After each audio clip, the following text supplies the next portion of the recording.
stand-up at Stilettos, the show that gives female comedians a platform to be seen and heard.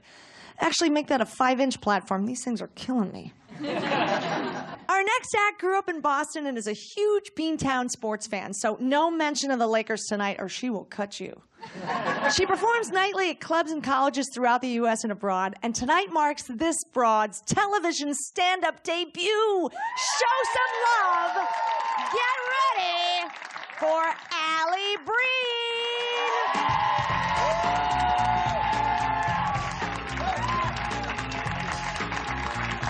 Thank you.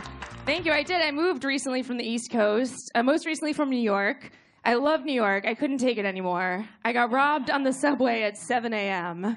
How ridiculous is that? If you're ambitious enough to be out robbing people at 7 a.m., just get a job. You have more ambition than I have. You should be so far ahead of the game. I was coming home from the night before. New York's rough. I was doing background work in New York on TV shows, which is fun. The last show I worked on was Law & Order, one of my favorites. Once again, though, my last day on set, my purse got stolen.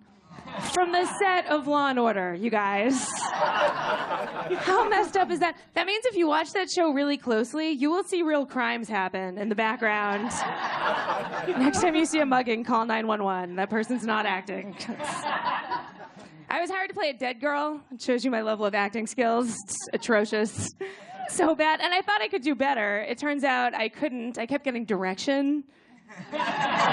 Seriously. They had to be like, can someone tell the dead girl to stop eating? I got to visit my aunt last time I was back home. She's in a nursing home, which is a really great place. When you drive in, there's all these signs that say, please drive slowly. Last time I went, someone had crossed out the R and the V, so it said, please die slowly. I know, and on top of that, this nursing home is down the street from a funeral parlor. It seems disrespectful, right? Like, the only thing worse would be if there was just a conveyor belt between the two. Just like a luge of some kind that shoots them in there. Like a zip line you just throw Nana on at the end of the day. Whee! Proverbial end of the day. But I did find this out. This is something that's very difficult to do. I challenge anyone to try to do this. Try taking your sick elderly relative to the bank without looking like you're trying to rob them. It can't be done. You're like, just sign right here, Nana. It's totally fine. What do you mean, who am I? I'm your niece. You need all of your money immediately. I talked to my goddaughter earlier today. She's adorable. She's in the 5th grade, and she just got extra credit in her class for learning the alphabet backwards. Very impressive, right? And that is a teacher who definitely got a DUI. Absolutely, that happened. She's not even trying to hide it anymore. She's just teaching the kids the lessons they need in life. Just get them while they're young. 6th grade's gonna be how to cheat on your taxes. I'm really glad they're teaching that skill, though, because I don't have it.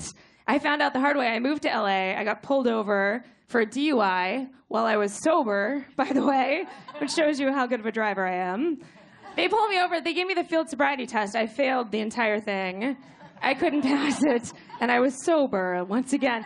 Even the cop didn't believe me. He thought I was wasted. He offered me a breathalyzer, thinking I'd refuse it.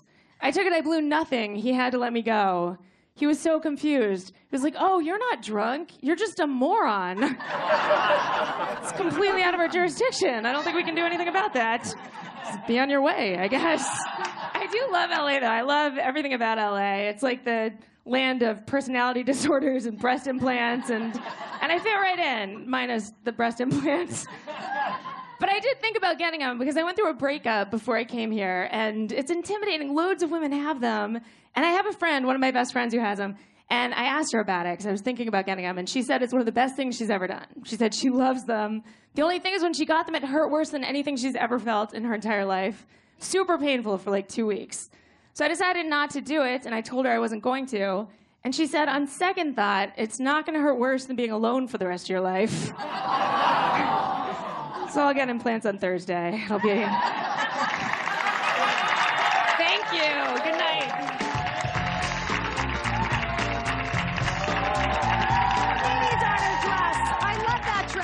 Let's hear it for Alli's TV debut. Just like Kim Kardashian, she's no longer a virgin on the small screen. Stay tuned for more stand-up.